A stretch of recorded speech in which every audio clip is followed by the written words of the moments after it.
Hello everyone, welcome to the उदाफना recipes. तो सर्दियों का मौसम है और इस मौसम में हरी हरी सब्जियां पूरी मार्केट में छाई हुई हैं।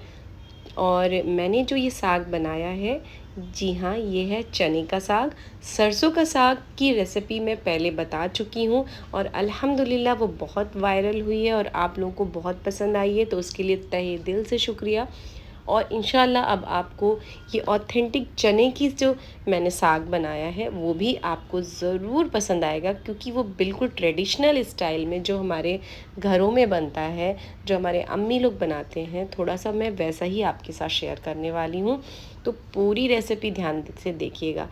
वैसे तो चने का साग बचपन में हम लोगों ने जब कभी छुट्टियों में गांव जाते थे, मेरी नानी के घर पे जाते थे, दादी के घर पे जाते थे, तो हम लोग की जो बड़े बूढ़े होते थे वो लोग चटनी पत्थर में पीस करके और फिर ये जो चने के जो टॉप की पत्तियाँ जो छोटी छोटी सी होती हैं उनको तोड़ करके उसी खेत में बैठ करके ठंडी ठंडी सुबह में सब लोग जाते थे और वहीं पे खाते थे।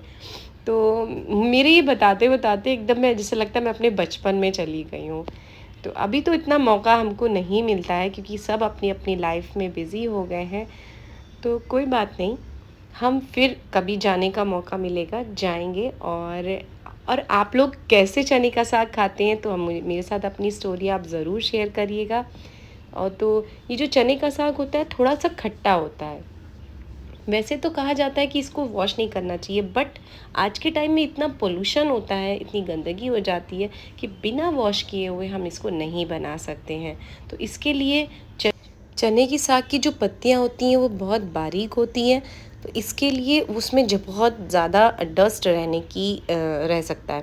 तो इसके लिए हमें बहुत अच्छे से इसको धोना पड़ता है। आप चाहे तो 2 से 3 बार भी अगर ऐसे ही पानी में डिप करने के बाद साग को निकाल करके एक अलग बास्केट में रख दें और दोबारा फिर से दूसरा साफ़ पानी लेकर के आप इसको वॉश करें।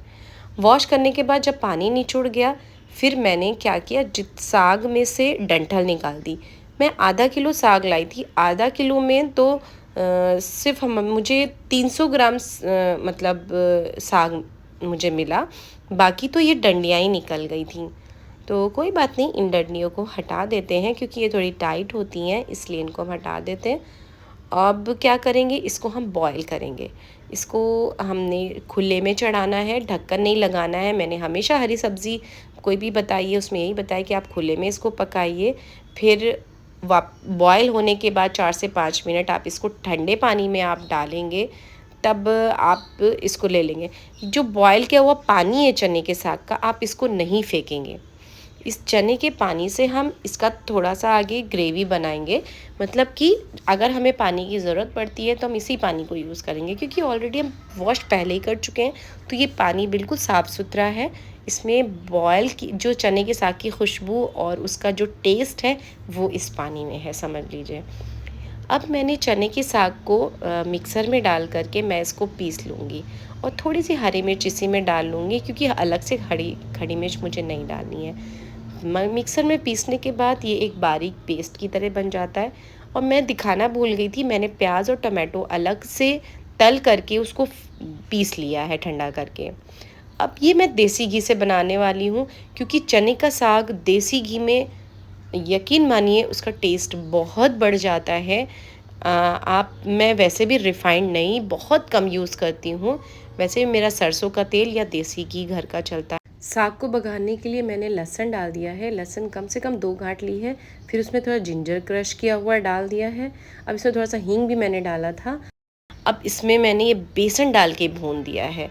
जी हाँ, 1 कप बेसन लिया था, उसको अच्छे से भुनाई करी कम से कम 3 से 4 मिनट।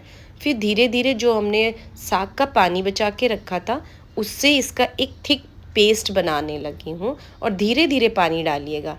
उसके बाद जो मैंने टमाटो और प्याज पीस के रखा हुआ था उसको डाल दिया है। उसके बाद मैंने साग डाल दिया है। अब साग को थोड़ा थोड़ा हम लोग ऐसा मिक्स करते रहेंगे और पकाते रहेंगे।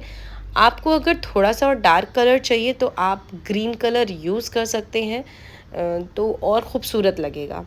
तो उसके बाद मैं फ़ाइनल तड़का हरी सब्ज़ी में ज़रूर देती हूँ। और याद रखिएगा, हींग मत भूलिएगा, हींग बहुत ज़रूरी है। और हींग को डालने का एक बेस्ट तरीका है कि पहले आप खाने के ऊपर हींग छिड़क दें, उसके बाद आप तड़के को उसके ऊपर से डालें।